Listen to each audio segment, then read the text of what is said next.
साथियों नमस्कार। अभी हम पहुंचे हैं बिलसी क्षेत्र में अपनी एक विशेष पहचान बना चुके, अन्य शिक्षण संस्थानों से बेहतर पहचान बना चुके फ्यूचर लीडर्स स्कूल बिलसी। हम पहुंचे हैं बिलसी क्षेत्र में अपनी अलग पहचान बना रहे फ्यूचर लीडर्स स्कूल बिलसी में बेहतर व्यवस्था और बेहतर शिक्षा प्रणाली की चर्चाओं को सुनकर के आज हम इस विद्यालय में विद्यालय के डायरेक्टर बीपी सिंह जी के पास पहुंचे हैं और आपसे जानते हैं अपने विद्यालय के कुछ चीजों के बारे में। जैसा कि आपका विद्यालय फ्यूचर लीडर्स स्कूल बिलसी शिक्षा के क्षेत्र में जनपद में अन्य स्कूलों से अपने आप को बेहतर बनाता नजर आ रहा है, इसका क्या कारण है और इसके लिए आप सबसे अलग क्या कर रहे हैं?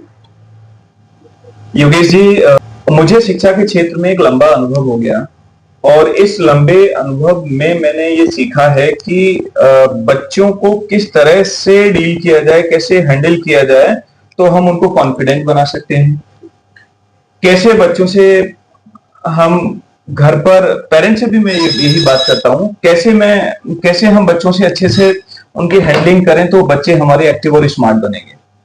आज जो सबसे बड़ी प्रॉब्लम्स, जो चैलेंजेस आ रहे हैं कि बच्चे एरोगेंट होते जा रहे हैं, बच्चे घर पर कहना नहीं मान रहे हैं, बच्चे मोबाइल एडिक्शन बच्चों में आता जा रहा है ना, या बच्चे घर से बाहर निकल गए वापस बहुत देरी से आते हैं, मतलब बात सुन नहीं रहे हैं। तो क्या ऐसा कारण है जिससे कि बच्चे आज इतना उनमें बदलाव आ रहा है, हाई टेम्पर हो रहे हैं? पेरेंट, हर मम्मी पापा माता पिता ये चाहते हैं कि मेरे बच्चे को ज्यादा से ज्यादा सुविधाएं मिले। सुविधाओं के साथ में मेरा मानना है कि बच्चों को सुविधाएं आप देंगे, अच्छा पहना रहे हैं, अच्छा खिला रहे हैं, अच्छा स्कूल आप उनको दे रहे हैं साथ में, तो आपको ये चाहिए कि बच्चा गलत चीजों में एंगेज ना हो, उस पर विशेष ध्यान देना चाहिए। क्योंकि एक पार्ट पेरेंट का है और एक पार्ट हमारा है।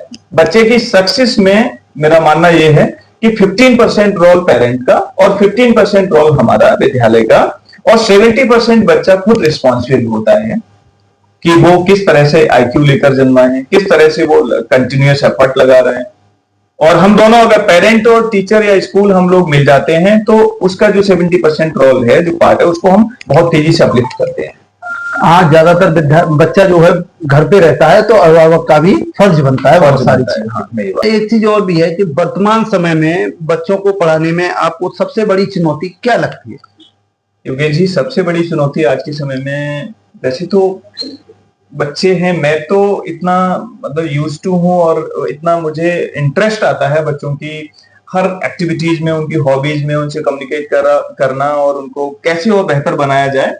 तो ये प्रॉब्लम तो मुझे ऐसा नहीं लगता कि कोई चुनौती है। लेकिन चुनौती अगर आप वर्ड बोल रहे हैं तो इसमें मैं ये कह सकता हूं कि जो बच्चे, जहां घरों में पेरेंट्स उनको मोबाइल ऑफर किए हुए हैं, मोबाइल जो एडिक्शन जहां बच्चों के लिए बन गया है, और यहाँ स्कूल में आकर फिर वो बच्चा, क्योंकि वो बच्चा लगातार घर पर गया, स्कूल से जाने के बाद बैग उसने फेंका और मोबाइल ढूंढ रहा है वो, या टीवी देख रहा है, और फिर सुबह सोकर उठा फिर उसे मोबाइल मिल गया और मोबाइल चला रहा है। और इवन आज छोटे छोटे बच्चों में ये एक इतना बड़ा एडिक्शन, इतनी बड़ी लत जिसको कह सकते हैं। पहले इतनी भयंकर जो बातें हम करते थे ना कि वो स्मोकिंग करने लगा या फिर वो टोबैको यूज कर रहा है, या आज सबसे बड़ा जो हमारे लिए चैलेंज है वो है मोबाइल एडिक्शन।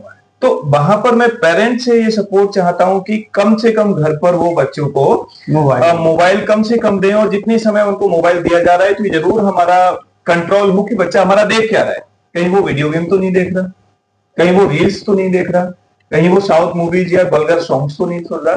यदि पेरेंट्स इतना सहयोग कर पाते हैं कि बच्चे को घर पर जाने के बाद मोबाइल में वो क्या देख रहा है उसका टाइम बना पाए, उसको लिमिट बना पाए, तो वो हमारा काम बहुत आसान हो जाएगा और हमारी जो स्पीड है वो डबल हो जाती है। जो भी हम पढ़ा रहे हैं बच्चे के दिमाग में वो जाएगा, वो इंटरेस्ट भी लेगा।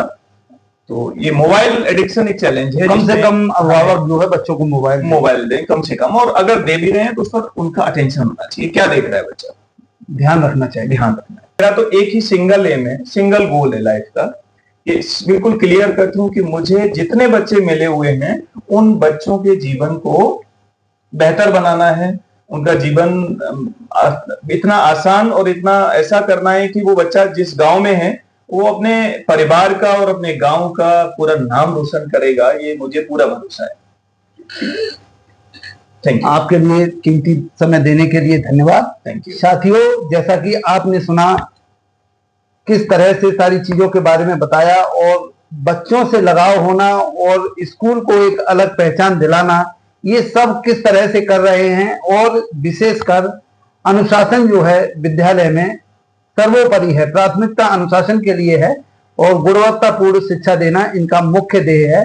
तो साथियों, ऐसी ही वीडियो और खबरें देखने के लिए आप हमारे पेज को फॉलो करें, हमें फॉलो करें और ज्यादा से ज्यादा लाइक करें, शेयर करें, साथ ही कमेंट करके भी बताएं कि आपको ये जानकारी कैसी लगी। धन्यवाद।